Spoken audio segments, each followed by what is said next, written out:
Hey guys, in this video I'm going to show you how to add a watermark inside of Foxit PDF Editor. If you find this video helpful, please consider to like this video and subscribe to my channel. In saying that, let's just jump straight into the video.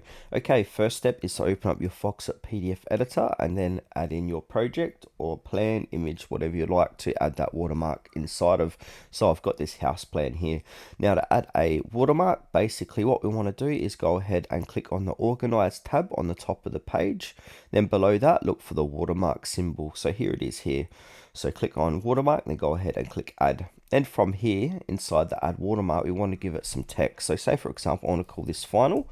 I can add that. And now to the right, you can have the demonstration what it looks like. So we can change the text if we like.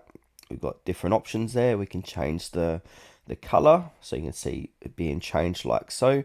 We can add page numbers, absolute scale. We can rotate the text, and there's a lot of different options we can do. Now, if I want to move this final copy, I can. So I need to come down here, and where it says position, we've got different options. So we've got top, and I can do left, top left, or I can do top center.